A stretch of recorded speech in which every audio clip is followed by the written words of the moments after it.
welcome to In the Meanwhile. I'm Marcus Harrison Green. And I'm Nora Kenworthy. And Nora, this week we're doing something a little special. We're actually taking some time away to be with friends and family after Yes, 27 episodes. This is the 27th technically, and it's going to be a bit of an abbreviated one, but no less profound. definitely no less profound. And I'm grateful to you because I think you're going to share a bit of a special piece with our listeners. Yeah, I think around the holidays, and grant you, I know certain people celebrate different things, obviously, but just in general, this is a time period where I think it's a little slower pace of life for a little bit, where people can kind of sit and reflect. And a part of that reflection, a lot of times, is on people who are no longer in our lives for one reason or another. And that being said, though, that doesn't mean that you can't acknowledge what they've done for you, what they've contributed to your life. And as my friend Ijoma Aluo, who is the sister of Aham Aluo, who Hmm. provides our opening and closing music on this It's a very podcast. talented family. Yes, extremely talented. We'll have to have Ijoma on here at some point in the near Yes. future. But as she told me once, yeah, you honor any relationship and how you say goodbye to it. And so Mm. I had an opportunity in this column that I'm going to read here to honor my late brother DeMarcus by telling him the goodbye that I wish I had had the opportunity to say to him um, when he was here. So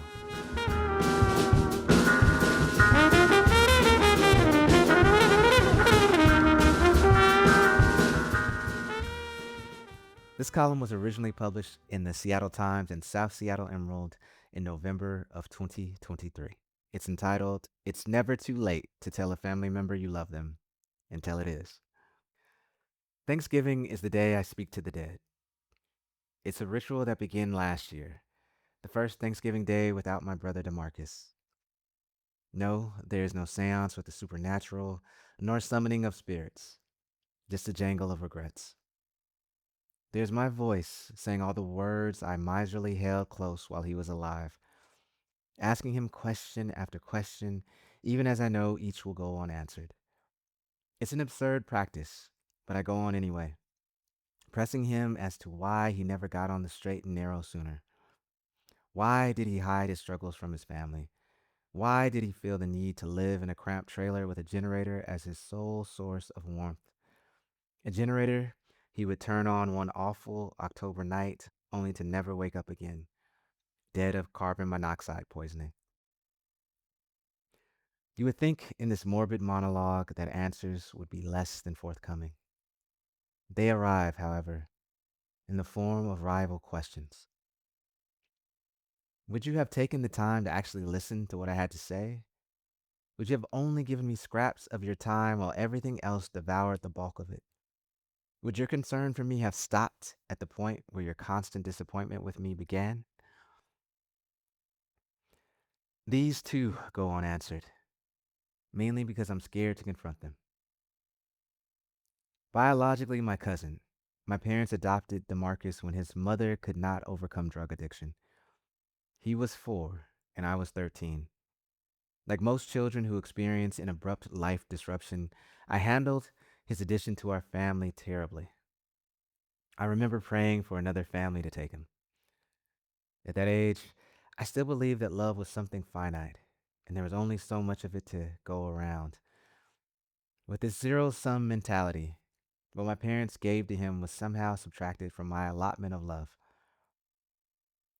Gradually, you of course mature enough to recognize the faultiness of this thinking. You learn how abundant love is, witnessing its elasticity and encompassing the complexity, contradictions, and vulnerabilities inherent in the practice of being human. You learn this and how to love by being loved even with your growing ledger of broken hearts, rushes to judgment, reckless decisions, unvoiced apologies, and selfish deeds. So, I never understand the need to polish away the jagged edges of someone's life and death, as if the tenderness of our memories is contingent upon mythologizing our loved ones. My brother was not a perfect person.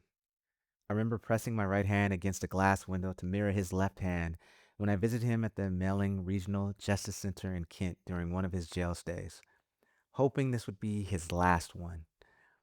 I remember shaking my head when he'd arrived at my parents' house during the holidays, high and barely able to hold a conversation. None of that made me love him any less. None of it negates the discipline he displayed in operating the cleaning business he started 4 months before his death. None of it detracts from him arriving at my parents' house on the 4th of July with apple pie in hand to contribute to the family meal, bustling with a smile and drug free. It was the last time I saw him alive. I had the inclination to see him before he passed, but never the time. At least that's what I kept telling myself until he was no longer here. These weeks have brought us conflict in Gaza and cantankerous city council elections locally. Both have brought division to friendships and families, sending them raging towards a polarity of absolutes. Worse still, this transpires during the holidays when loneliness tends to peak, with 58% of our nation already there. Accelerating this loneliness is the fact that more than 25% of Americans are currently estranged from at least one family member. How I envy those people. To be able to tell my brother again that I love him just once more, even when we disagreed, even when we disappointed each other, even when we had each other's disapproval. I'm not sure who it is, but I know there is someone in your life, a family member, a wayward friend, a coworker, who needs the reminder today that they are worthy of someone's concern, time, and ear, just even for a while, even if, especially if, it's hard to do so.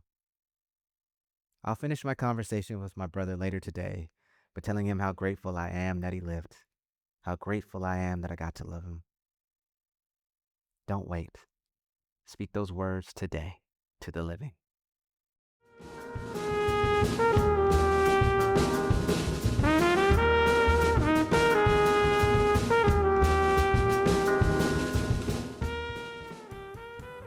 All right. Well, Nora, I definitely will be heading to my therapist's office after that Oh, reading. oh, But thanks. yeah, I had a weekly. It was scheduled weekly on yeah, at a regularly scheduled time anyway. So don't fret, dear listeners. No. No, thank you for sharing that. It's such a beautiful tribute. And as someone who also has some challenging and complicated family members, I am intimately familiar with that feeling of both love and grief and how they're intertwined. So thank you for being willing to share that. No, thank you for allowing me to do so. And as a friend of mine once said, if you don't have complicated family members, well, you don't have family members. So Yeah. anyway, Yeah. we Oh do yeah. want to, this is an abbreviated episode, but joy is a practice as we say and seeking it out. And so we do want to go ahead on with our 8 ounces of joy this week. Do you want me to go first, Nora, or do you want to go first on Sure. this one? If you've got yours ready, go for it. Yeah, you know, I will say, yeah, and I know this is maybe a bit silly, but um, the other day I was walking down the street and I saw I saw this grandmother. She was in her car over in Rainier Beach, and the food bank was closed, and you had a young man, you know, he was where he was at the over at the bus stop, and he had noticed that she was trying to go to the food bank and that it was closed, and so he ended up going up to her, talking to her, ends up going into the grocery store, the Safeway. It's about a block away, getting her some food. Mm, And I just kept thinking, it's these moments like this, right? These everyday moments where people are helping each other. And I mean, I know, we task that as sort of as mutual aid, and it is, but it's also just everyday acts of kindness, right? That people mhm. do, and that add up after a while. And those are things that they don't obviously make the 6 o'clock news, or are they're not headlines, and they're not bandied about on social media. but those are the real things, the connections, right? That we need to see, that we need more of, and the connections that should be celebrated. And so, um, tis always the season for acts like that. And Yes. so, just want to, commend the young person for doing that. I mean, who says that Gen Z is nothing but selfish and self-centered, right? You I know mean, what? I think they've gotten a really unfair treatment in the press I recently. think we're changing the narrative one story at a Yes, time on this for episode. Let me tell sure. you. Yeah. And what a good reminder for all of us. I know a lot of people get extra into the spirit of charity and giving at this time of year, but it really is a lifelong and year-round practice. Um, Yeah. No, absolutely. well, mine is a little bit of grief and then a lot of joy. I was gonna mention this last week, but I think for me last week, the grief and the joy were a bit of a heavier mix. Yeah. But a week or so ago, we lost the disability rights activist Alice Wong, Yes. and Yes. um, talk about a powerful ancestor and a powerful, Yeah. incredibly generous spirit. I've just been really reflecting recently about all of the things that I've learned from her, and then all of the things that I've learned from people who learned from her. Um, Yes. Yes. and just the wealth of wisdom that came out of her, not just for the disability community, although that was always the community that she served, first and foremost, Right. um, but just for all of us. She offered forms of freedom, to people that I think until she came along had not seemed possible.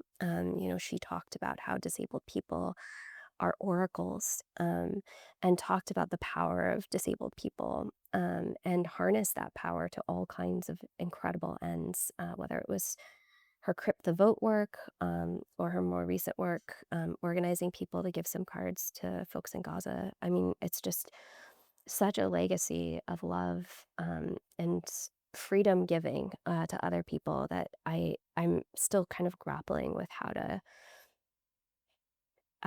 to absorb the full scope of what she gave us. But I'm profoundly grateful to have shared the timeline with her for a bit. Yeah. Yeah. I think, there are some people's lives that when they die, they cast these long shadows, right? Of, Mhm. their darkness continues to sort of propagate. And there are other people, right, whose Yeah. lives shine so brightly where they are alive that, um, we're still benefiting from their lives, I should say. It's kind of like the stars that have, long long exploded, right? But we're still getting light from them millions and millions of years later, and that was Yeah. certainly Alice's life. And For to your sure. point, just want to, second that and echo all that you said. So Yeah. yeah. So pour one Wow. out for Alice Wong, everyone. Absolutely. Yeah. A little eggnog for, well, I guess this is what it's the wrong holiday, but whatever. Just drink the eggnog if you want to, or whatever else. We'll pour Yeah. it out. We'll pour it out for Alice. Anyhow, with that being said, shall we go ahead and sign off? Let's do it. All right. Well, folks, we are particularly grateful, in this season of gratitude that you continue to be with us in this community and in this space. And we will look forward to returning to our regular programming next week. Absolutely. Forever grateful to our long suffering producer, Jessica Partnow. Shout out to Aham Aluo, a second shout out of this episode, for the wonderful music provided by him. You can, of course, get full episodes of In the Meanwhile wherever you get your podcasts. You can check us out at 5 p.m. on Wednesdays at KBRU. And you can also follow us on Instagram, Blue Sky, Threads, and LinkedIn. And with that, Nora, when can people see us again? New episodes drop every Friday. And until then, we'll see you in the meanwhile.